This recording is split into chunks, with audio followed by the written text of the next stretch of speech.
It's Cali. Kodak. Name me an apple. Kodak. Yeah, it's Cali. So now obviously.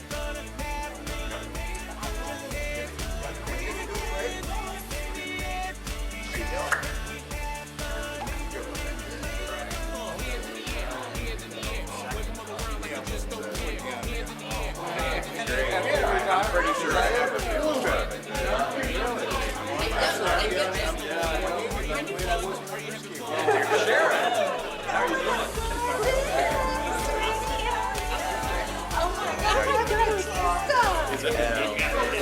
I know. I see you on Facebook like all over the country.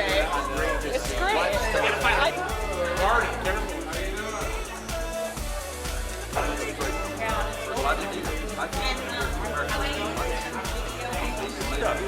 It is. Oh, that was one of the, that was maybe the best, not one of the best. Yeah. There's a lot of, you never get a level line. Right. Not even close. You want water on top of this. Yeah. That makes it challenging. Right? You think like, yeah, man, you can go up there, like, what the hell is this? Or, you know what I mean? I'm gonna hook in that guy's freaking liver. That's right.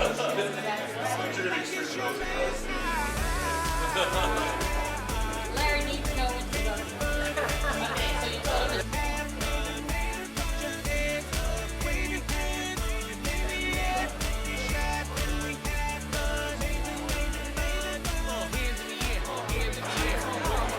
Oh, the star of the show just showed up.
Are you having fun? 5, 4, 3, 2, 1, I'm done.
Are you having fun? 5, 4, 3, 2, 1, I'm done.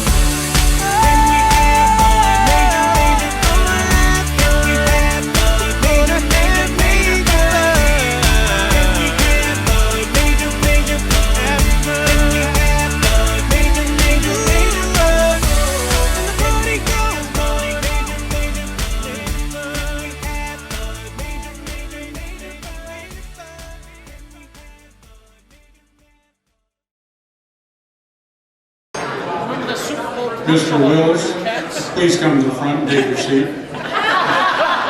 You're holding up my schedule. He can do that now. can do it all the time.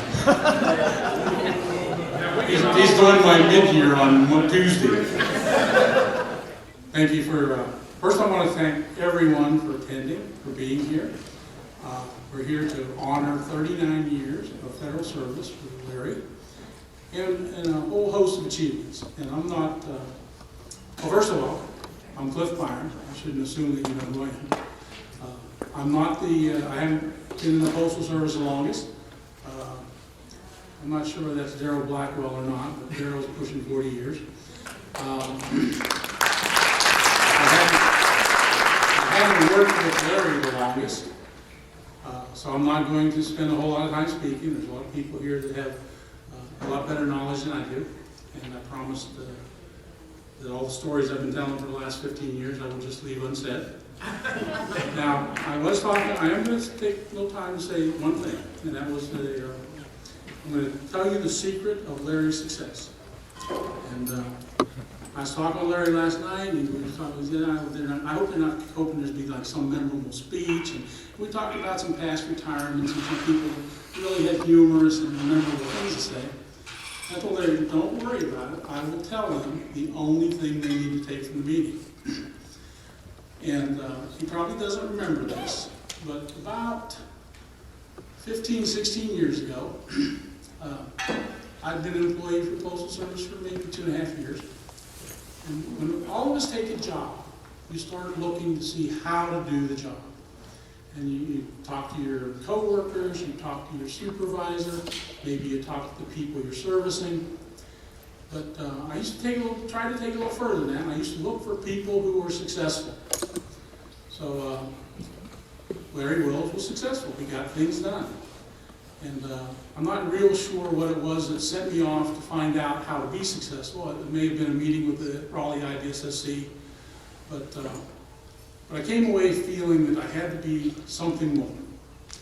So I made an appointment, and I didn't work for Larry. I don't know that he even knew who I was, but he took the time and met with me. And I asked the question, how can you be successful in this organization?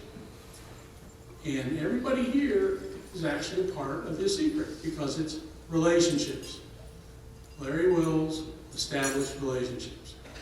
There are people in engineering that had complete confidence in him. He had complete credibility with him. The inspection service. There were groups in IT, maybe a little friction, but Larry had the relationships. He had the confidence. He had those people's trust. And that's been, he's told me this, it wasn't just 15 years ago. He kind of reminds me monthly, maybe more often, because it sounds simple, but in fact, it's not. It's not that simple to establish that trust, that confidence, to gain that credibility. But I'm going to kind of leave it at that. Larry can expand on it further when it's his turn to speak. I'd like to introduce, let me put a little background information. Wayne Grimes, who had the pleasure of hiring me, so if you have any complaints, go see him. Actually, go see Pat Dudley first, because he was my supervisor as a contractor, and then you go see Wayne. But Wayne once said, as you move up in the organization, your view broadens. It's like looking out a first floor window. You see the problem. Yeah, I remember that, see? And, but as it's like as you move up, the window becomes wider. The view becomes a much broader view. And the person that's going to come up next is the one that has the broadest view of Larry's achievements and things over the last few years. And they've been a very tumultuous years. Things with huge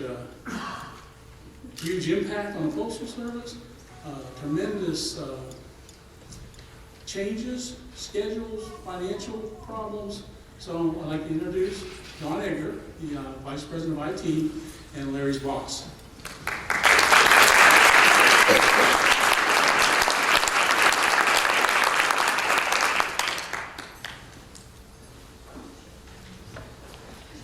What a great turnout. A lot of faces haven't seen in a long time down here, and I think it's a tremendous reflection on Larry and his career, and as Cliff said, the relationships that he's built for so many of you to come back tonight to celebrate Larry's retirement. 38 years federal service, 34-ish with the Postal Service. That's a very long time in one organization, but when you look at what Larry's been able to do over that amount of time, it's hard to believe how much he's actually been responsible for transformation in the Postal Service over that time. You've done some of the largest programs in the Postal Service that have really helped position us to where we are today.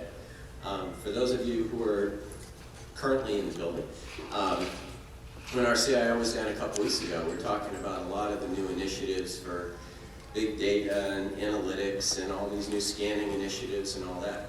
Well, none of those things would be possible if it wasn't for the work and the success that Larry's had over the last many number of years. The network we have today, it's all about the data. We always say everything's the network's fault. But the network is the core. It's the core of everything that we do. It moves all the data, it connects all our buildings, it connects all our computers, our new mobile devices. And Larry's responsible for putting that in place. And that, that is the foundation of the Postal Service. And in many ways, to me, it's kind of reflective on where Larry sits within the organization. That he's the foundation of IT, the stuff that he's been doing over these years. The programs around the network, the delivery confirmation program, the ACE-1, ACE-2, ACE-3, going all the way back to the original Dream Team. The things that have been done and those accomplishments are really the foundation for where we are and where the organization is able to move to. And we wouldn't be doing it if it wasn't for the effort and the success that Larry brought. The relationships, as Cliff said, to that are obviously how he's been able to get that done. I think as in some of the later presentations, you'll hear some of the thoughts from people elsewhere in the organization in terms of what he's meant to that. Larry's been the bedrock of IT. He's been tremendous support to people in the field all across the country. Earned tremendous respect from the folks everywhere out in the organization moving the mail. And really he's been able to do that in a way that fosters a tremendous relationship among our teams. Makes all of us want to work with Larry, and we have it's tremendous respect that we all have for him and for what he's been able to do in the organization. Those programs are things that obviously weren't easy. They were very large. Putting a network in place that connects roughly 40,000 facilities at peak, that's big by any standards. And being able to do that and operate it effectively, and as Larry likes to refer to himself as the cheapest man in the Postal Service, do it that cost effectively. Cheers to that. That's a tremendous accomplishment over here. And in many ways, Larry, you've made what we do here in the telecommunications area kind of the envy of the industry, because as you know, we've had other agencies, other companies come ask us how we do it, and how we've been able to manage the network as well as we have and as cost effectively as we have. And I think that's, that really it's just a tremendous reflection on what you've been able to accomplish. You've done it the right way. Obviously, the fact that you have the people coming back here today to recognize you and to celebrate your retirement is a tremendous reflection on that. So with that, I just want to say thank you very much for everything you've done. It's been, let me back up. That's one other thing. It's kind of coming back full circle. You've been up in Washington 2 days this week for AOI. I think that was the very first time I actually met you. It was back in 1995 when you were starting to roll that out. And the fact that that's still out there and still being dealt with, I think that also is a reflection on how you get things done. You see it through to the end, and you're seeing AOI through to the end 19 years later. Anyway, so I just I want to thank you for everything. In a whole different set of roles, we worked together for a long time, and you have been tremendously supportive, always got done everything that was necessary, just a real partner and a friend, and we will miss you very, very much in this organization, and we wish you and your family all the best in your retirement.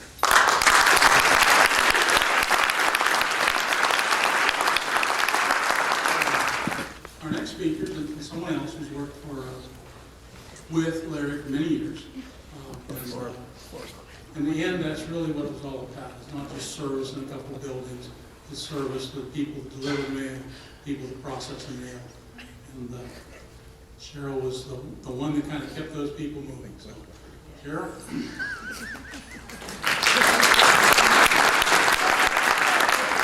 Well, when I decided to come celebrate Larry's retirement, which I'd always planned on doing, I really wasn't planning on getting up here and talking. However, I'm very honored that the field has asked me to present to Larry some of their remarks for what he has done for them over the years. There are people in your career that make a mark. You will never forget them, and you will talk about them at meetings and happy hour. Years after they retire. Larry is one of those people. We will be talking about him for many years, all good, of course. Larry has been a part of our lives through our careers for many years. His retirement marks an achievement and milestone in his life that is worthy of recognition and celebration.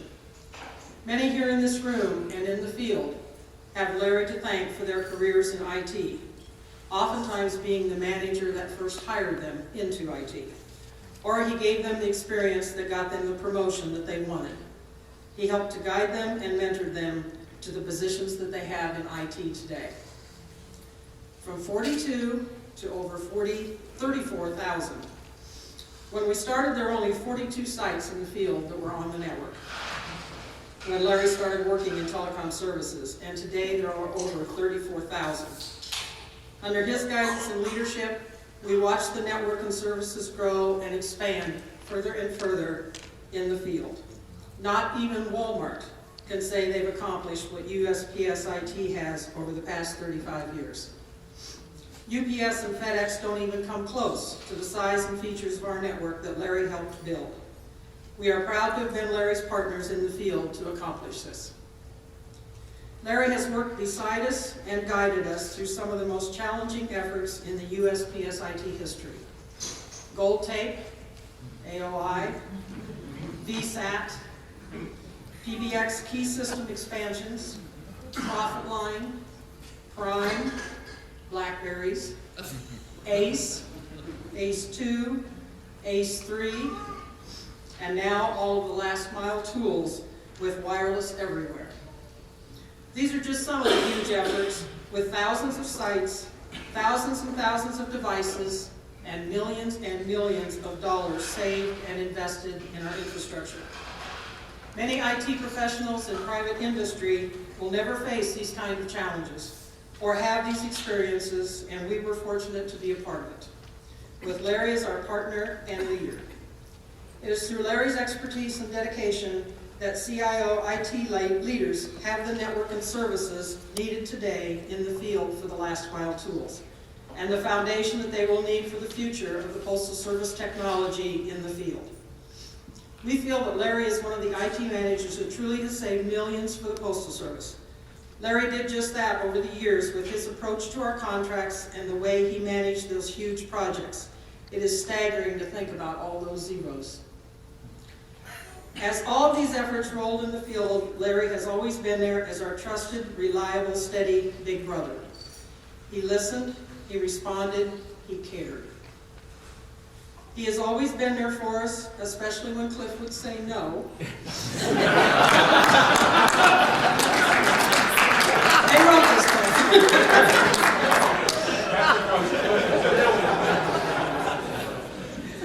No, the field cannot have any money. No, we don't need the field to do this. No, the field cannot have any rights. I remember these conversations. Larry was the calm, steady voice of reason and sanity to help us get what we needed to get the job done. Of course, we always had to be prepared to explain to him why we needed what we needed, especially if it involved spending money. He has a reputation for being kind of frugal. In addition to all the work, Larry was also there with us to celebrate and have some fun. All the Field User Council meetings and happy hours in the good old days during Gary Weatherington's tenure, the meeting in Chicago especially stands out in our mind as a great one. Going to Ed, I'm probably going to mess this one up, Ed Debovic's. All right, and watching Bob Dodgman in pure heaven at Maggiano's with all that wonderful food. Goat dressing in Dallas, line dancing with us, having a beer or two or more, showing off his cowboy boots at meetings, wearing his red Santa cowboy hat, and giggling along with us when Bob Otto had the Marilyn Monroe impersonator sing happy birthday to him while sitting on his lap. Priceless, we'll never forget it. Larry has also been there for many of us during challenging and sad times in our personal lives. He has jumped on airplanes to be with some of us when events happened, and we thought our personal lives were crashing down around us. If he didn't jump on an airplane, he got on a phone call to make sure that we were okay. He is a wonderful example of a manager that puts people first. The work is important, but not as important as us. Whatever we needed for our health or our families came first, and he always understood. We want to thank Larry's family, especially Kathy, for sharing him with us all these years. We know we often interrupted your dinner, evenings, weekends, and holidays with our crises for what we felt was a crisis. And his handy-dandy trusty BlackBerry was always on. And I know Kathy wanted to throw it certain places many times. Did you once? Okay, I was thinking maybe you did. But we'd get an email reply and know that he was on it and going to take care of it for us. Larry has been a dedicated IT manager to us for many years, and that required personal sacrifices from him with time away from his family and interruption in their lives. For that, we are grateful and appreciate the Wills family's patience and understanding. Kathy, please accept our gift of flowers for you as a token of our appreciation for sharing Larry with us all these years.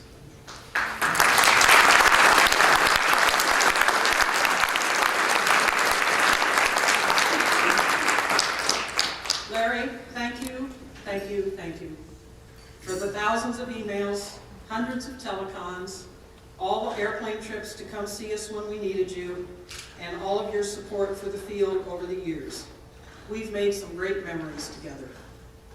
We will always remember who took us from 42 to 34,000 and what it took to get there. You will always have a special place in our hearts. We wish you all the best for a long, happy, healthy retirement filled with blessings and adventures. Your friends from Field IT and the Field IT program managers. And my personal thank you to Larry, because he's one of my best friends.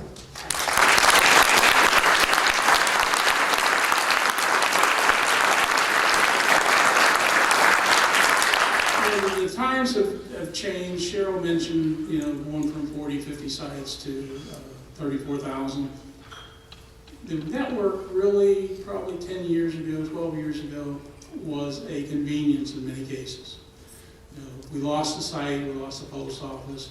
It's a little bit of inconvenience. Pause kept going, mail processing kept going.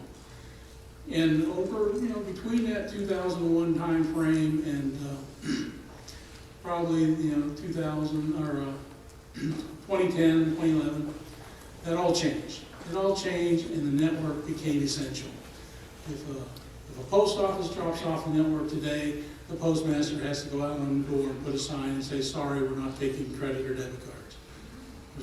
And the mail doesn't run. So many things don't happen. And the next person that's going to come up, the next presenter or speaker, was part of that transition and also had the broad view because he sat in the same position that John Ager sits in today. And that's Bob Watt. So, Bob?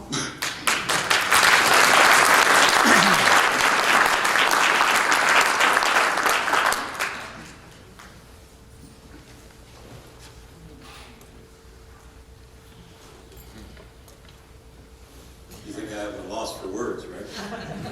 Never. Yeah, I believe that too. You look out and I see friends and people who remind me of projects, successes, and teamwork. And when you leave the Postal Service, Larry, that's what you got, memories. Memories of the things that you accomplished, the people you met. And then you close that door and you move on. And you find that there's other things in life that you can do. And people like you and me will be replaced, and maybe they won't be as good, but you know, they're going to try hard and they're going to do their job. And Larry, you know, I can tell you this is that, you know, that as consultants, we can help them.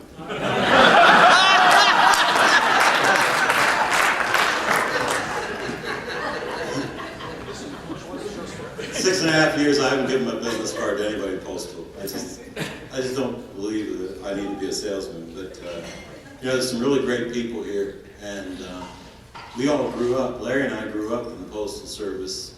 Spent about 25, 30 years, and I was on the application side, and Larry was on the infrastructure and network side. And, you know, we were mentored by some really great people who are gone today, and you know, those people helped us. And I like the thing about somebody talking about me sitting on stage and Marilyn Monroe sitting on my lap. That was kind of a thrill, but you know, fact is I never got her number. So. And when I started as the CIO, Vice President, CTO, who cares what the title was, but I think I killed that AOI program. I know I did consolidate some of those facilities, and you know, but what goes around comes around. And when we were younger, and we were working on EAM equipment, which today is the size of a head of a rice, and it's a chip. You know, and I was in rooms where they had 360-20s, and you know, I took the whole room, and today that's on some little handheld. You know, everything has just changed, but. You know, when people like this come out, it's because you care about the person, because they touched your life. And you realize it's not they're here to roast Larry. We're here to appreciate and tell you that everything you did, man, was, you know, was top notch. You know, I wrote it.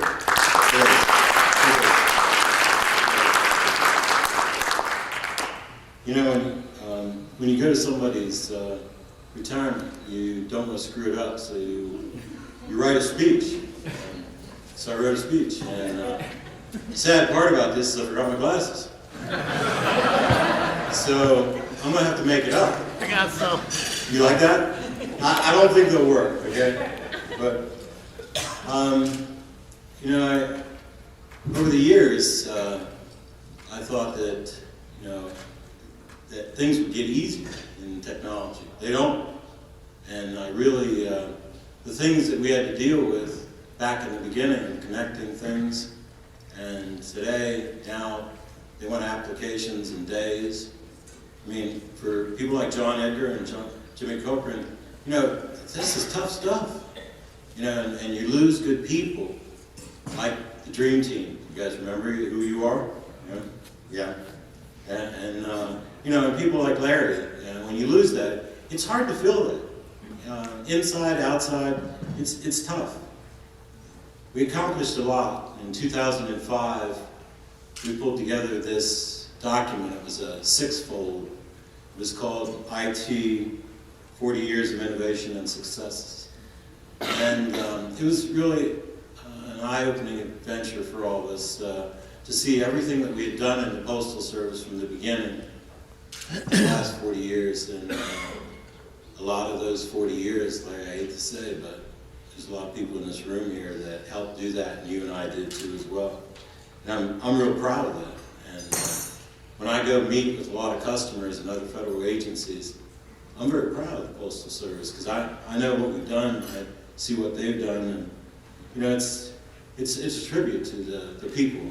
And you know, you can have leadership, but leadership only goes so far. I can tell you to take the hill, but it takes people to take that hill and to do it in the right way. So everyone has a characteristic about Larry. I have 3 characteristics about Larry.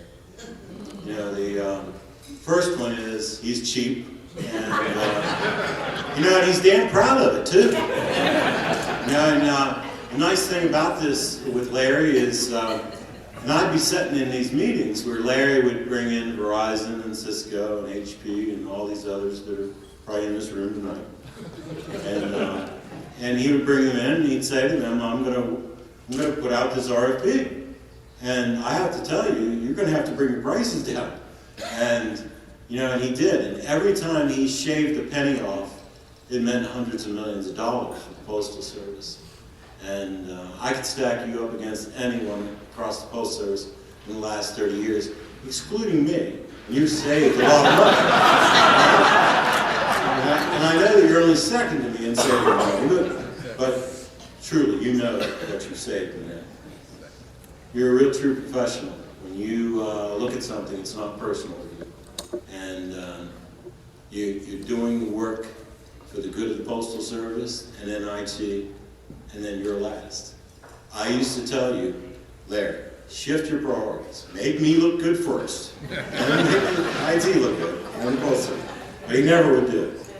But he truly is a professional in everything he does. He has a lot of integrity, and you know, that's really important. But I think the last thing, it's hard to tell people this, but he grew up and like, it's not unsimilar to a lot of us, but his word meant everything. So if he said that something was going to be done, it was going to be done. If he said he was on it, he was on it. You know? So, those are 3 things that you know, I remember about Larry. And you know, today, I would say I've been gone 7 years, and he's the same. He would do the same thing because that's part of his DNA. I can tell you that Larry and I didn't agree on everything, and you know, we would talk about projects, and we would talk about how we're going to approach it, and then after a while, we would come to agreement. But I got 2 stories I want to tell about Larry. The first one is I brought Larry into my office one day when I was in Washington in charge. Larry was sitting in the chair, and I told Larry, I don't want you to be the manager of Network anymore. Larry about fell out of the chair. He thought I fired him. I really wasn't firing Larry. And so he spent maybe 10, 15 minutes telling me that he was the best person for Network. He knew it. And that it would be taking a big step backwards, and quite frankly, that it was a dumbass idea for me to do it. So I intently listened to Larry, and you know, we kept talking and talking and talking, and I told Larry that I agreed with everything he said, but the fact was I wanted him to do something else. I wanted him to be known for more than just Network, which everybody had typecast him into for 20 years. He had skills beyond Network, and I wanted him to be in charge of ACE and the Dream Team. And he reluctantly, but did take the job, and the rest is history. I mean, this guy delivered. We wouldn't have the infrastructure in the Postal Service today if it wasn't for people like Larry and Wayne and a few others. And Larry did deliver. I changed your life for the better by taking you out of Network and doing that, and I'm proud, damn proud of that.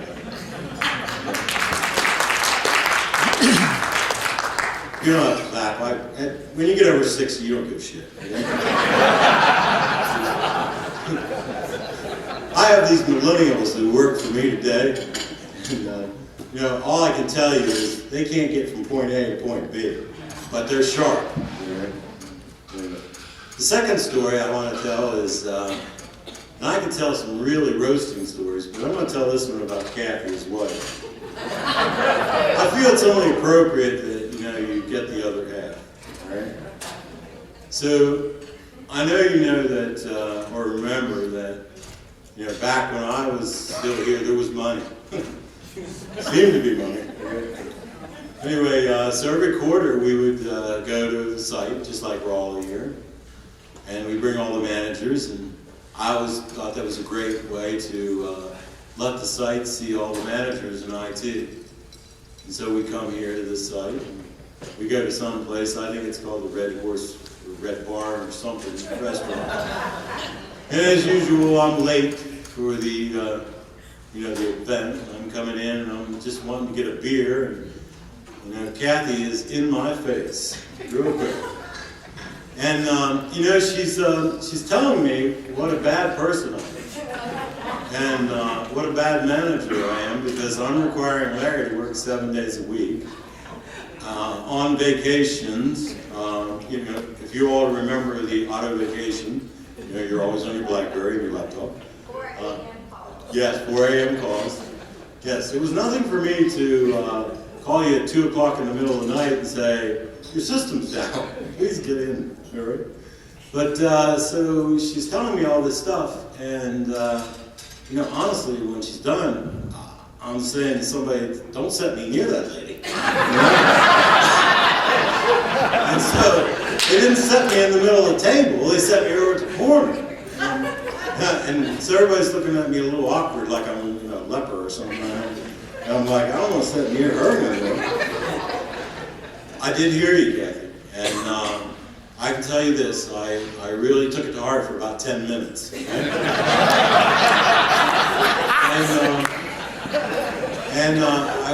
I would tell you this, I want to bring this back full circle to Larry and his dedication as being a professional.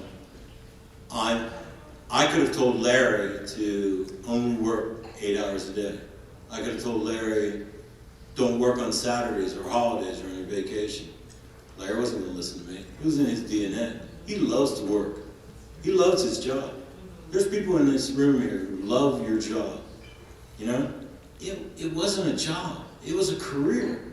And you enjoyed everything you did. And you started at 7 in the morning, before you knew it was 8 o'clock at night. And there was still a lot to be done. And Kathy, I wasn't the one that did that. He did that. And for all of you who are still working at the Postal Service, I would tell you that, you find yourself at the Postal Service, you just love the place. And, you can get addicted to it before you know it. It's got you sucked in. And, I can remember that when I was getting ready to retire, I kept thinking about, well, maybe I shouldn't retire. There's so much more to do. There'll always be so much more to do. And, Larry, I would tell you that I drove down here 5 hours. Not because I had to drive down here 5 hours. I drove down here because I love you. I love what you did for me, what you did for IT, and what you did for the Postal Service. And, the Postal Service is better for it because of you. And, right now in your gut,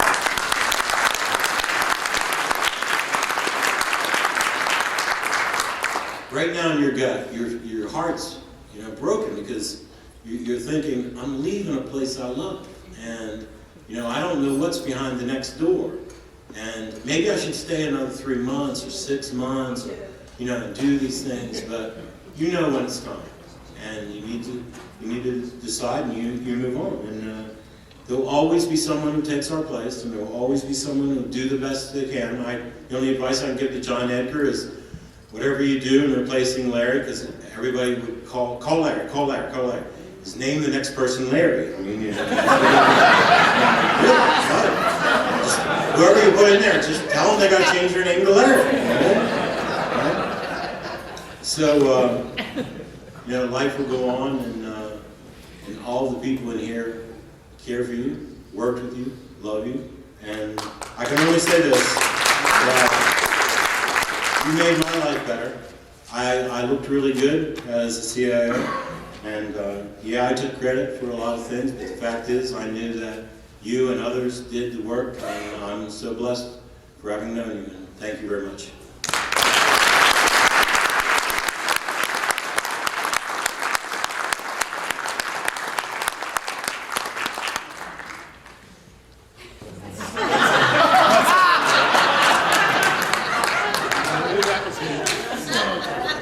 I know that the performance management team members in the audience are tracking my project plan. And I know that they realize that I'm a little bit behind schedule. But I'm going to show velocity, the rapid exploitation of a belatedly realized opportunity. So I'm going to abandon my schedule. For those of you who remember me, good seeing you again. For those of you who don't, Larry's son. I wasn't even there for it. Didn't see my name on the pamphlet, thought I was off the hook. But, thanks, Mom. I wasn't there with them. Y'all were. You're the ones who worked with them. All I can speak to is living with the man and being raised by the man. And we always knew that he was busy. He was always a hard worker. It was never questioned. He was fair at home too. He'd ask you to do something, and you do it. You didn't, he'd tell you to do it. He told you again, you did it rapidly before your life ended. But it was fair. It was laid out. But we always worked all the time. He was on the phone all the time. But he'd always find, Saturday morning, first thing, after working all week, he's up mowing the yard. Hour and a half of yard work with loud power tools. Hour that's spent right underneath my window. I think it was his way of saying, get up. But I'm gonna head to sleep. There were certain things that was instilled. Good enough does not compute with my father. It's not in his vocabulary. Can't tell you how frustrating it is to be a 28-year-old man with a full-time career and still hear your dad's voice in the back of your head and you do something and you know it can be done better and you're thinking, that's good enough. And you hear him in the back, shit, just, no, it's not. Keep going. If you're going to do it, you better do it.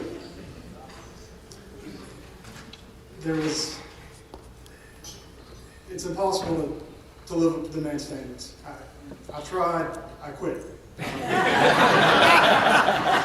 I've learned I'm never going to work as hard as my father does, but if I can do half of what he does, I'm still going to be in the top percentile, so I'll be okay.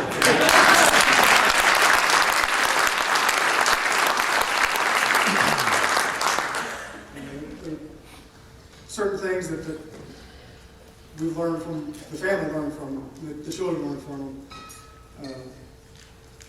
If you give a man his word, if you give a man your word, you say you're going to do something, you better do it. And if you're going to do it, it better be done right. And I've learned that that's all I have to follow. All the speeches, everything else, it doesn't matter. I follow those rules that he laid out for me, and I'll be successful. And that's all on him. I'm not going to stand up here a long time, but he doesn't take compliments very well, and I love watching him squirm.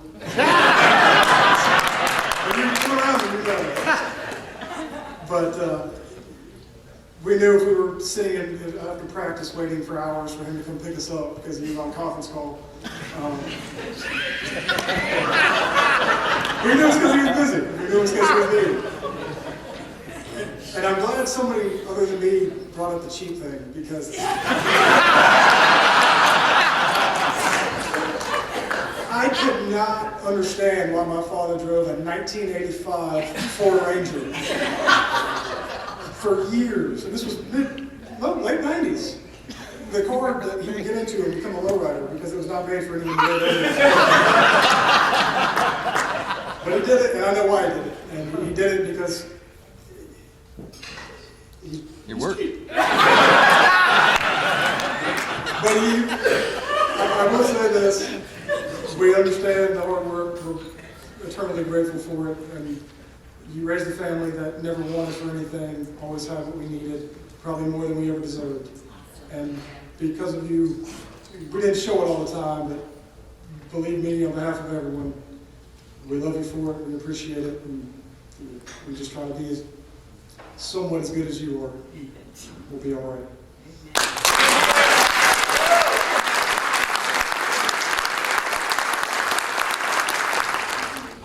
Okay, so I'm back on schedule. Well, I'm not on schedule, but I'm back on the right track.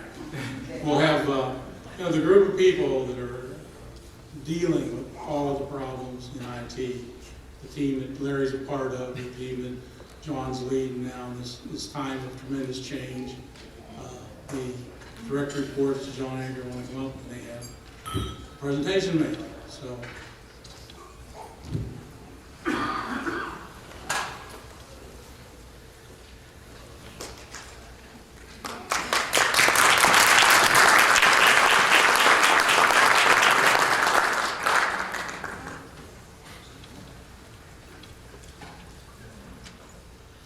I'm going to start out, Larry. I'm Robin Miller. Larry, I'm going to do the family side of this because I heard the life in stamps is very important to you. So we started out with the year you were born. I'm not going to say the year, but a stamp was 3 cents. Larry was born in Amarillo, Texas, and we used the Labor Day stamp because that's kind of sort of around when you were born, as far as the time of year.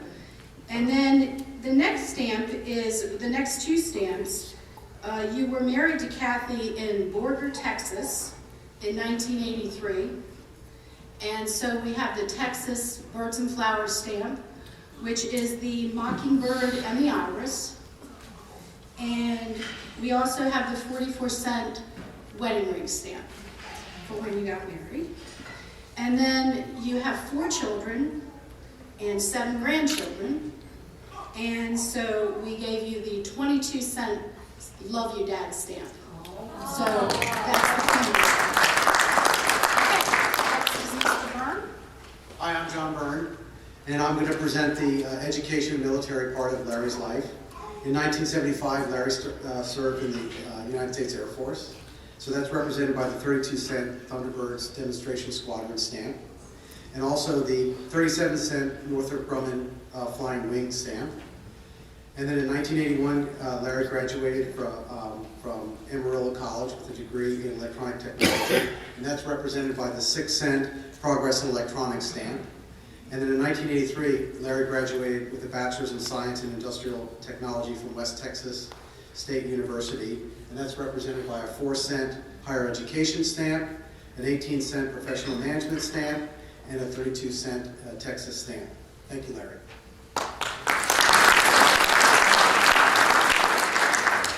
I'm here to talk about Larry's career.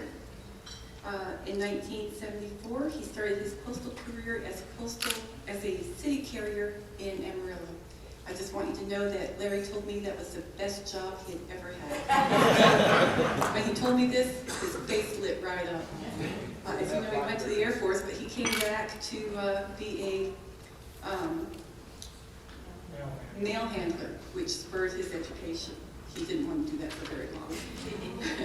So those are the 20-cent civil service stamp, the Texas Flag Forever stamp, and the 8-cent city carrier stamp. Very hard stamp to get, the city carrier stamp. Yeah, there's not that much. Those are very popular. It's a very popular stamp, and so it's. I think there's a lot of city carriers. In between, Larry went to St. Louis for just 1 year, and then he came on to Raleigh, North Carolina. I actually thought he was part of the St. Louis Mafia.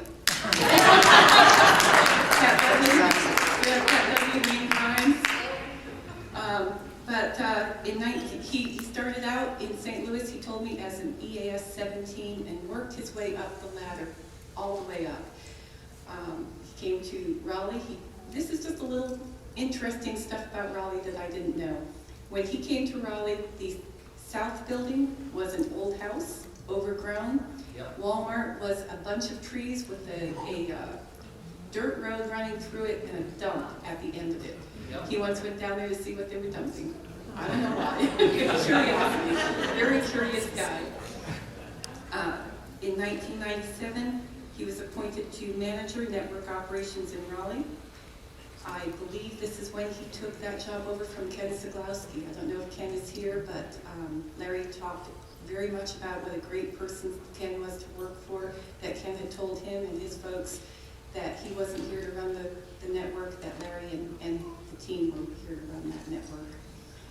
In 2001, he was appointed to manager enterprise access infrastructure, which is now Larry's position as our peer He and John brought us out of the wilderness of a few years, something that we're eternally grateful to the two of them for, two great experiences.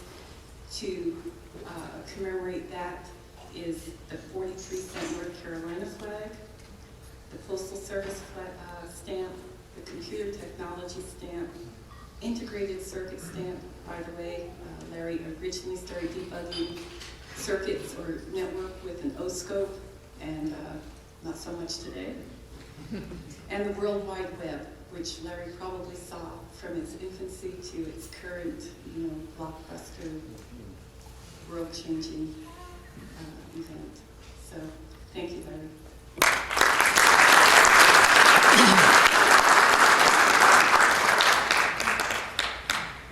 I'm Jerry Reynolds from Eagan, Minnesota, and I'm pleased to be here for Larry's retirement as well. I have the benefit or the opportunity, the honor of talking about his hobbies and associations. Larry, as much as he's all work, and we all know he's all work, actually has some external hobbies and associations. The first stamp that we get to talk about is a 33-cent stamp that is dedicated to youth team sports, and particularly baseball. Now, I understand that Larry has sponsored some events with the Mudcats. Unfortunately, I didn't get a chance to join that. When I saw this, I couldn't but help but think that Larry was interested not just in youth sports in terms of baseball, but of course, Kathy ran a dance studio for many years, and I'm sure he had many different recitals and cheerleading competitions that he had to attend as well. So Larry, congratulations on the. Well, anyway, the next one is the Forever Stamp, the 2013 Forever Stamp that we gave out for the PCI. It is a classic car stamp showing the 1966 Pontiac GTO. Now, you may not think of Larry as actually having an interest in classic cars, given that he's driven the 1985 Ford Ranger for many years. And I understand the clutch slipped. It was very difficult to learn to drive for those that had to drive it on a spur of the moment. But I lived through it.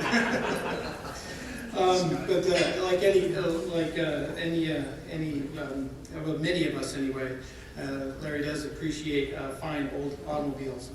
Last, the 33-cent stamp called the Light Spear Light, the Night Spear Light. Yeah, that's a tongue twister for me who has had a glass of wine. Anyway, it's representative of Larry's interest in handyman activities and woodworking. Now, I don't know how much of that is actually his pleasure in woodworking or his ability to be cheap and wanting to fix it himself. But I'm sure it's a little bit of both. I've walked around the office and seen some very interesting construction projects that other people have done around the Raleigh office as well. So, finally, after his hobbies and associations, we get to talk a little bit about his retirement. We have included in here the 22-cent Best Wishes stamp. And of course, I'm speaking for all of us here, Larry.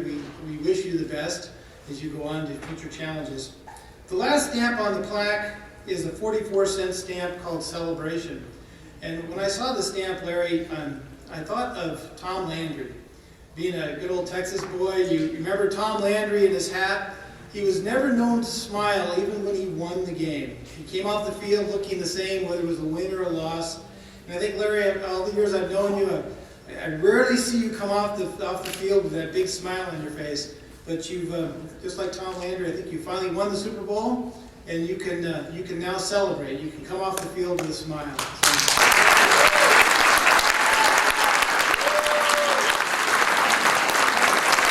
John, would you come up? On behalf of your colleagues too, Larry, we also would like to mention Mark, because I know he would like to be here too. But this is an appreciation for your contributions to Postal Service. And John has some things as well. Correct moment.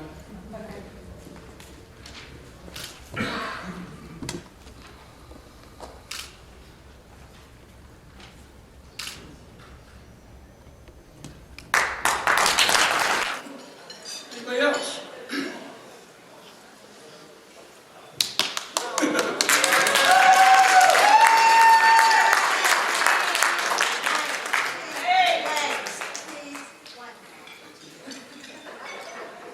I'm just trying to figure out what story to tell, Larry. I got a lot of them. I'm going to go back when I was a postal inspector. A lot of people know I was out traveling the country, doing audits at post offices all over the place. And one trip, we went to Pikesville, Kentucky. And there's, if you've ever been down there, there's the Big Beaver River and the Little Beaver River. And it was in February, it was flooded. So you basically had no GPS then. This was before whenever. So struggling to try to find where the post office was. And you drive around, you count the curves on the map and all that kind of stuff. And I just gave up. Finally, I pulled over the gas station and I said, I'm looking for Pikeville, Kentucky. Can you tell me where it is? And they said, well, see that railroad trestle, I'm sorry? Goes across the Big Beaver River, and it was flooded. The water was like 1 foot below it. And this was actually in 1975, to be honest with you. So I had a Victor manual adding machine, and I had my briefcase in my left hand. There was no rail on this railroad trestle. The water was running 100 miles an hour underneath it. And I started walking across the railroad trestle, stupid me, you know. Walking and walking and walking. It was a long way over. About halfway over, I hear this toot toot, toot toot, and I'm toot tooting too. Literally, I am running and running and running and running. I finally get across just as the train's coming, and I jumped on McKinnon, thinking that the train is going to come across the trestle. Well, it didn't. It went straight. So I made it to this post office, and back then, you know, you counted every penny, every nickel, every dime of their money drawer to make sure they weren't hiding money and all that kind of stuff. So, but I remember one thing that happened on this trip, that every time people labeled you cheap, I was hoping that you would have been with me on this trip, because this one guy had 5 big coffee cans of pennies. And I'm thinking, I have no idea how in the world I'm going to count all those pennies to reconcile his stamp stock and, you know, permanent imprint and all that kind of stuff. So he said, well, you know, there's a postal inspector here last year doing the same thing you're doing, which I don't know why you're here again. So he showed me how to count 50 of them and put them on a scale. It was like a pound. Add another 50, it's 2 pounds. So we basically weighed them. But every time people say that you're thrifty, I think, God, I wish Larry would have been here, because he would have counted every one of those pennies. So there's another dispute that I want to make about his reputation of being thrifty, because he didn't learn that on his own. Rumor has it that Kathy's been known to wander around Walmart at 2 o'clock in the morning looking at, well, they didn't have blue light specials, that was Kmart. But she was shopping. Right, Kathy? Come on, tell me the truth. Is it right? So for all the credit you've gotten tonight for being cheap, we know who trained you.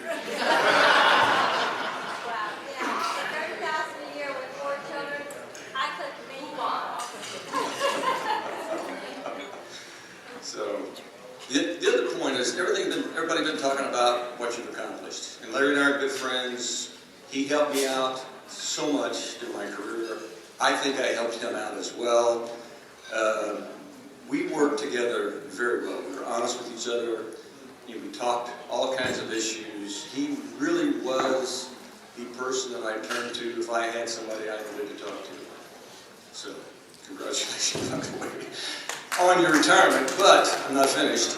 If I can compose myself. What I want to talk about is, from this point forward, you and I have talked about this a lot. And I had a plan when I finally did retire. And that plan was to stay active, mentally, physically, emotionally. And if you can find a passion, I found photography and golf. And I am totally consumed with it, like I was consumed when I was working. But you know that we love you to death, we want you to live forever, and you just can't go sit on the couch, which I know that's not you to do. You can go down to Mexico with us next year, or go down to whatever. We're waiting for you to do that if we can get Kathy to ever slow down. So, from my heart to your heart, literally, I love you, man. Congratulations.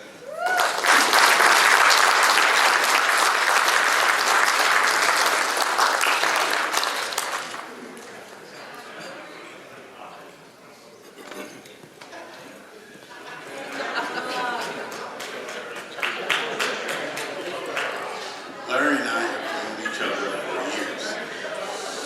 You know, what can I say? I mean, the first time I met him, we moved down here together. He knocked on my door about, I don't know, maybe it was about 8 o'clock in the morning. I open up the door. I'm in I forgot President's Inn or something. He's like, "What's up, bud? What you doing today? This is Saturday, right?" I said, "Well, nothing." So he goes, "Well, why don't you come along with me?" We go get all the sheetrock. The next thing I know, I'm helping him build his well, I'm not helping him because I can't, bind a nail straight. But I'm moving the sheetrock. He found me, he got me to do that. But the good thing was, he fed me. And then after that, he and Kathy, whenever Heidi was gone someplace, they would feed me. I could go over to their house, and they would always feed me. We always had arguments. He was the ultra-conservative. I was the flaming liberal. I was always right. He was always wrong. But we always had a good time. We worked together for years, And the good thing about it was, he was, I've always told him, I said, look, at one point when he became a manager, I said, I have to work for you. I always want you to be my friend. So while I'm working for you, I'll learn how to separate, you being the boss and me being a friend. Now that he is retired, we gonna have a good time.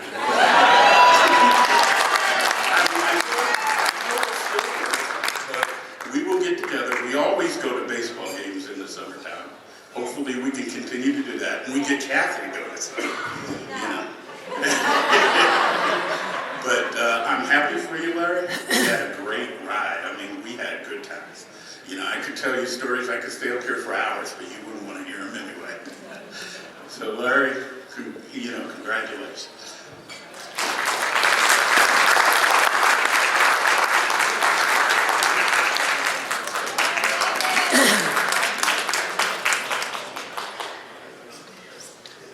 I really feel like the new kid on the block. These retired people worked with Larry for 20, 30 plus years, so I'm the new kid. Met Larry probably, when was ACE 1? Completed 2001-ish, that time frame, I'm not sure. But he came out, and I was from the field. I was a lowly field IT guy, and Bob Otto had done the little Triple Crown, and our portion we had finished first. So that was the big bonus, is that the executive came out and gave an award. And the guy comes out with cowboy boots and a suit. It's a good old boy. But from the field's perspective, the people in Raleigh are, when you put the whole ACE and the gold tape days all together, they were the IT gods, so to speak. I mean, they run the network. They built the network. They administer and control. And the field IT had gone from kind of that role within your own little district to, well, let's see, backups are done remotely, the upgrades are done remotely. I guess we're going to just change the tape, and, Got rid of those too. got rid of those, So, but only 5.5 years ago, Larry took a risk on me and promoted me and brought me out to Raleigh. And, it's this little guy out of Spokane, Washington. What was that, It's not even a district anymore. But I appreciate it, and Larry has been, like everybody has said, a straight shooter. He'll tell you straight. Doesn't matter what you want to talk to him about.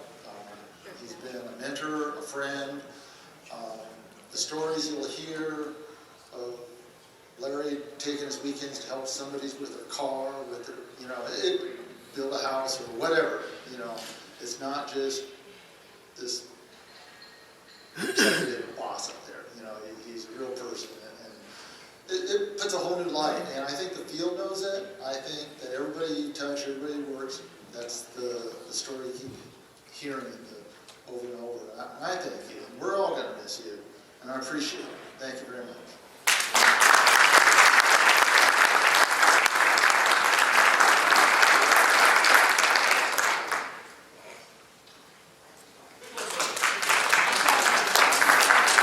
Hey, Robert.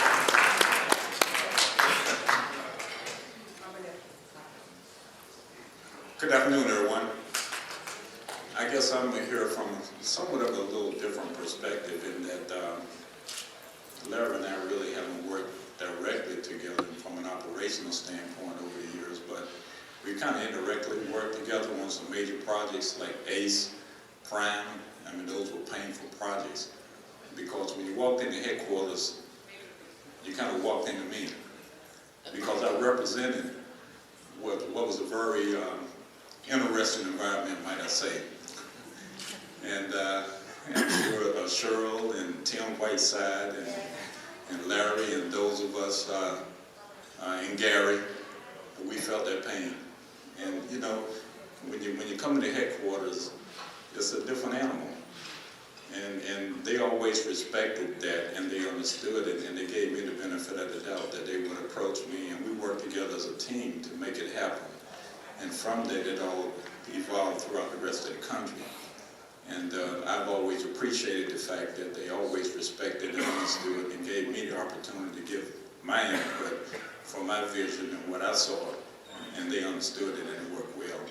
And I guess within the last year and a half or so, I mean, Larry's been one of, I'm in this unique situation where I probably had about 5 managers in the last 5 years, like every year it evolves. And that's okay, we deal with it. But I never really saw Larry as being a boss or a manager. I saw him as being a co-worker. And that's the relationship we've had. We talked. There were problems, there were situations, we dealt with it, and we worked it out. Some of those things were very difficult because, again, you're dealing with what's necessary, you're dealing with the politics, and you're dealing with the financial side of it. And you've got to kind of find that happy medium where it all works out right. And working with Larry, sometimes I just look at some of his writings that he would send me emails every once in a while. I studied the emails, and I look at who it's sent to, and I look at what was said and all this stuff. And I will send him something, he will come back and will be so creative, and I said, now what did he say? But all that, I understood it. He sent the right message. And all that being said, I'll say that at the end of the day, he has a lot of integrity, and I respect him. And Larry, I appreciate all the time we work together, be it working for you as you'll be my manager and all the other projects and significant things that happened along the way. And I thank you, and I wish you well in your retirement.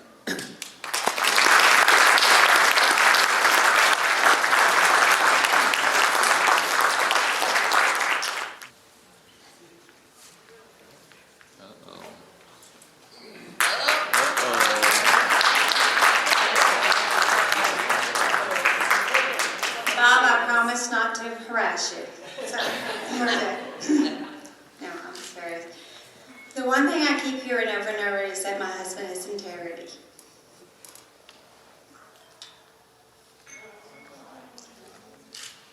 And he does.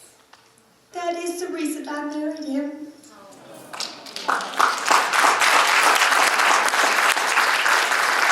I was working 4 jobs, putting myself through college with a family that could not support me. He was working full-time at night, raising 2 children full-time during the day. He's the only person I knew that could keep up with me. I fell in love with his children, who called me Miss Kathy for the first year of their life. And then when I announced to them that I would be their mother, they were overjoyed. I'm thrilled to call Heather and Jennifer my children, and I adopted them. so they are legally my children.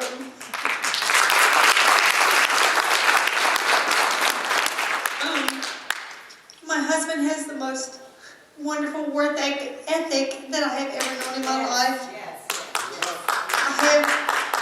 He's the only one I honestly know that could match me. I love teaching. Teaching is teaching other people to be what you think they can be, to finding the things that they do and expanding upon them. And that my husband doesn't realize it, but he does that too. And that's why we click, because he does it unknowingly. Gina, Marvin, how many episodes and discussions. The other Marvin, we love you to death. And Elizabeth in St. Louis, the first people that we met, Elizabeth and Tom, my best friends forever. So many family members. Cheryl and Tim, who, when I could never calm Lance down, I would hand Lance to Cheryl and instantly he would be fine. It never ceases to frustrate me, but, you know, so many family members through the Postal Service.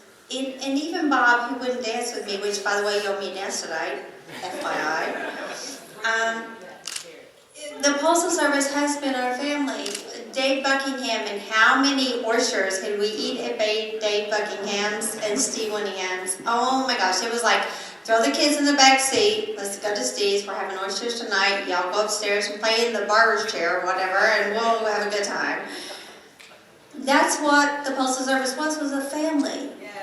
And that's what I miss most nowadays, is the family part of it, because and everybody that's here, you are our family, and you're Larry's family, and he knows that. And every single person sitting in this chair tonight is our family.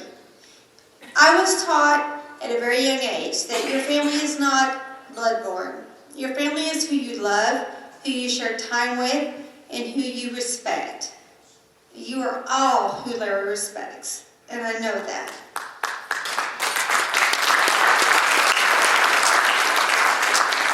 If I say anything to you at all, is that, and I know he won't say it, but I will say it for him, is that he has loved his time at the Postal Service. He has respected you all. And the greatest regret that he has is that he can't be there to protect you in the future.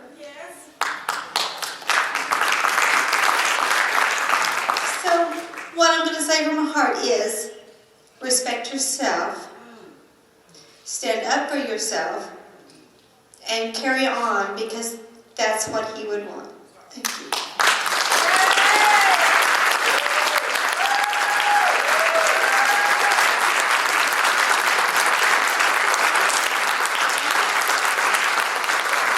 I've been told by Cliff that I need to introduce my family, which I'm thrilled to do. I have my oldest daughter, Heather Murphy. With my second to oldest grandson, Brody Maroney. I have my son, Lance Wills, which you met. I have my youngest daughter, Chelsea Wills, with her daughter Chelsea in Heather's arms, and my new son-in-law, James Forbes III, which I'm very proud of. I have my sister, Tamara Bush, with her husband, Jim Bush, who actually works for the Postal Service also, but he's now gone on to other things. And I have my adopted son, Mike Lyle, who is Lance's roommate. That is my family that is with us tonight. Thank you.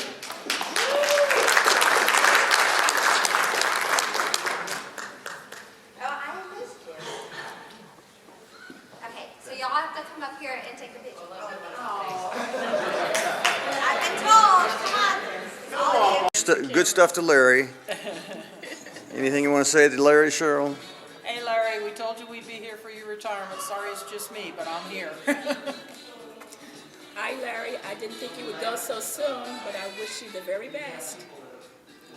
Hi, Larry. We love you and we'll miss you. Enjoy every moment of it.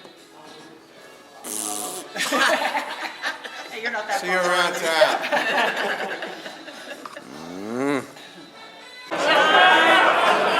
Hey Larry, it's Ralph Selma at AT&T, in case you forgot. It's been a huge pleasure working with you. I remember one of the first times we met, walked into your office and had to tell you the OC-48 was down. And I had the shakes for a long time before I walked in, but I got over it. We got past that. So have a great retirement. Hi, Larry. Gosh, you're going to be missed by everybody, even though I didn't have the pleasure of working with you. But boy, are you a good bowler. Love and kisses. Wish you the best. Hey, Larry, it's Beth and Andy, and I just wanted to say thank you for taking me back, just for making my career wonderful, and you gave me a lot of opportunities that I never thought I would have, and I love you and Kathy, and just best wishes to both of you, and enjoy that retirement. And also I have a little message from Jan Casio. She couldn't make it, but she gave the same sentiments. She's just thought you were always just a great person to be able to come to when she had a problem, and then we handled discreetly. And we all love you, and I just want to thank you again. Enjoy the brisket. Take care. Hi, Larry. This is Tom. I remember you from when you came out of the little cornfields of Texas, and you were thrust into the poor postal data processing world. And I think I am very proud of what you turned out to be. Yeah. How far you've gone. Congratulations on your retirement. Hi Larry, this is Ilsa. I want to say congratulations on your retirement. I appreciate working for you, the support, the direction. It's been a pleasure. And it's been 11 years, so that's amazing too. Thanks. Start. You gotta say something nice about Dad. Yeah. Now, anytime. Hey, babe, you've been great. It's been a wonderful 30 years, and thanks for taking a break. Thanks for everything. Enjoy the night. Hope you start another job soon so you don't have to spend all your time with Mom.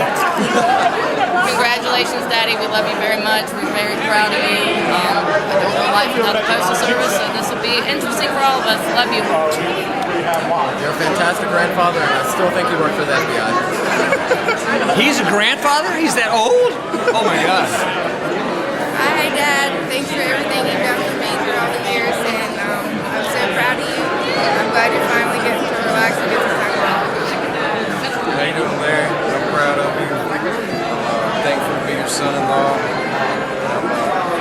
Thankful to be part of the family. Hey Larry, just want to say once again, congratulations. It's a pleasure meeting you. The three things that ring true that you always said was don't ever lie, say what you're gonna do, and do it when you say you're gonna do it. And we try to live by that. And I appreciate the time you spent with us. And good luck in your future endeavors. Hey Larry, you probably don't remember this, but this is the mid-'80s, my first conversation with you. I was new to IT, and I got on the phone with you, and you helped me install some Wellington router. I think that was the name of it. But being new to IT, I had to make a list of people I could depend on. You were the first one on that list. And I put underneath your name, he really cares. Thank you, sir. I love it. Well, Larry, I'm sorry I didn't get to stand up and talk to everyone in front of me, but I want to have something to say to you from my heart here. I loved working with you. You were a great role model for me, and I looked at our time together as a real privilege, and I wish you the best in your retirement with you and your family. Larry, good luck in your retirement. Remember, it's not the end, it's just the beginning of a new adventure. Well, Hello there, Larry. It's been a long ride. Had a lot of fun along the way. Fought with you most of the time, and you always thought you were right, but we know I was right. So you probably think the same thing. But anyway, I think you're gonna wake up in about 2 weeks, and you're gonna wonder, where do I go?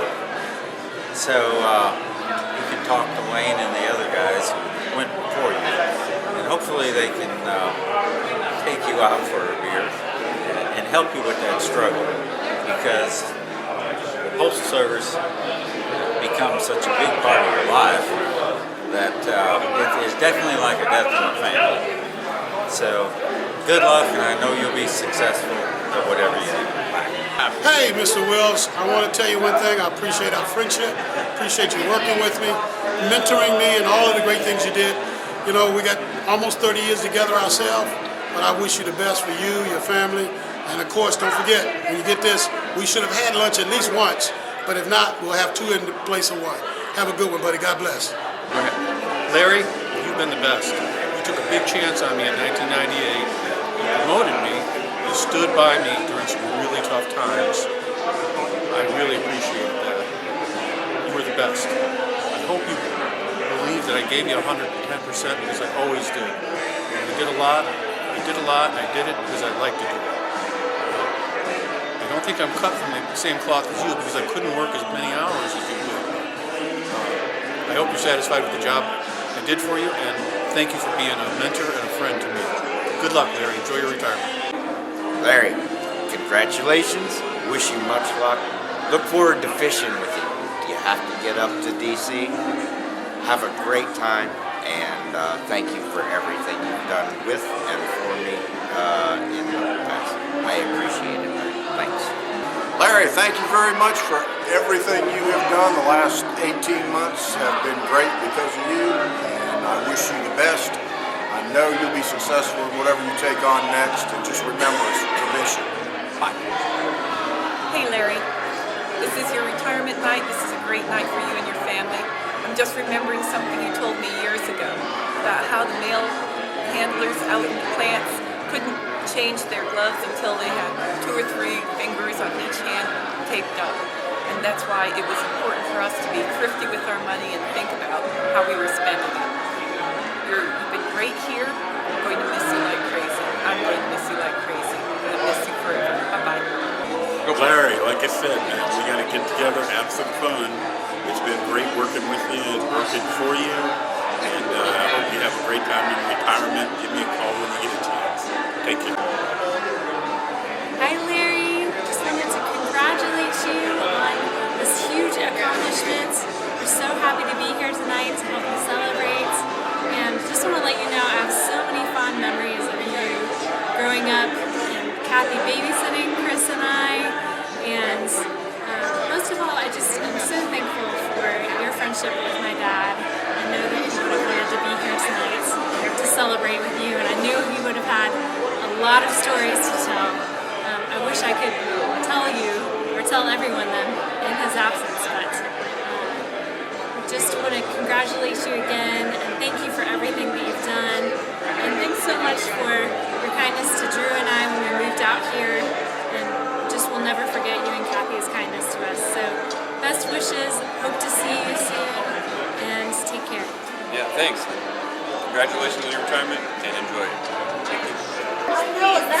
It's me and Jim Raycroft. I could see it. That's me. I'm going to take you up on the scotch and shot classes in your office tomorrow, so you bring the bagels. That was hilarious. Great job. Friday. You did a great job. Friday, yeah. Yes. Saturday. Tomorrow's Friday. Okay. That's what we do on Fridays. I'll be there with the inspection service, Wayne Grimes. So check this out. Talking to the kids. That's right. Do it. Okay. Have a nice retirement. Enjoy. That would be you. Oh, you ready? No, we don't want you to be There's quiet. so many distractions over here. I'm putting all this in, by the way. That's fine. Larry, I just wanted to say thank you personally for everything over the last, what I just realized was 19 years. You've just been a tremendous person to work with all that time. I've learned so much working with you, including one of your other good cost-cutting stories about when we have to cut costs by 10%, you want to know which 10 districts don't exist anymore. And I think so. I think that's always been one of your good lines, but I think it's certainly reflective of everything we have now. But again, I just want to say thank you very much. Personally, you've been tremendous to work with. Couldn't have asked for any better support or better friendship during those times, and wish you and your family all the best. Thanks, Larry. Larry, I just want to say that I've really liked working with you. You've been a great person to work for and with, and I know you were instrumental in helping to get me, positioned down here, and I really appreciate that. And I hope you won't be a stranger. Career day. I wish you well in your next career, and I'm sure you'll be very successful at it. Congratulations and good luck. Hey Larry, just wanted to say congratulations on your retirement. It's been great having you as a friend and a mentor.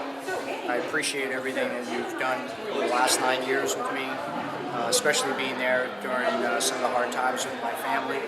You've always been a great friend, and I just hope you and Kathy take this opportunity now to enjoy the rest of your lives and having fun and make that your passion in your career now is focusing on the family. God bless you both. Hey Larry, you've been looking at this many years down the road. Just, I'm sure you know, it's been great working with you. Learned something from you every time we were together, and certainly much better at doing my job because of everything I've learned from you. So congratulations, and again, thanks for everything. Best wishes. Okay, go ahead. Hi Larry, we just want to say congratulations. We love you. We've enjoyed your company, your friendship, and we hope you have just the very best retirement ever. Many beers together down the drain. Hi Larry. Hi Larry. Congratulations. Thank you so much for being a great boss and a good friend, and I hope you enjoy your retirement and we continually have good time together. Yeah. Thank you so much. It's a new phase in life. We know you won't slow down. It's not in your blood. That's okay. Enjoy it. Take it as a new chapter, but a new opportunity to enjoy, relax, and don't stress out. You're at a stage where you can continue to work hard, but not be stressed. Enjoy it. Have a beer. Congratulations. Congratulations. Hi Larry, I have a note from Neil Holiday, and it's please pass my congratulations on to Larry on his phenomenal career and upcoming retirement. I've known him beginning with his early days in St. Louis as a COM10 network technician to his rise to senior positions in Raleigh. Throughout his career, regardless of level, he was always great to work with. His attitude was one of whatever is best for the Postal Service. All right, Larry, I'll make it short. Congratulations on making it to retirement, and good luck in your future endeavors. Hey, Larry. I always blame Wayne for the pinnacle of my mediocre career, but I think you probably had a lot to do with it as well. Love you, dude. You're it. Hey, Larry and Kathy. I just, want to say thank you. It's been a pleasure knowing you all since the mid-'80s, and I consider you all family. I know we've had a lot of parties, especially when Winningham was down here, and still have the barbers here, and I will still relish that and keep that up to good condition for future incidents. But we love y'all. Take care. Bye.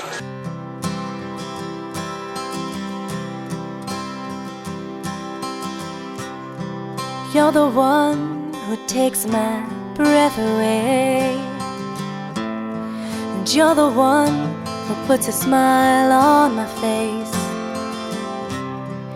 You're the one who makes me feel so fine, and you're the one who can turn the darkness into light. You're the one who makes my world go round. You're everything I've ever dreamed. You are my field of gold, my wild rose. You are my only hope. You are the one. You are my ray of light on starless nights. You are my rising sun. You are the one. You are the one.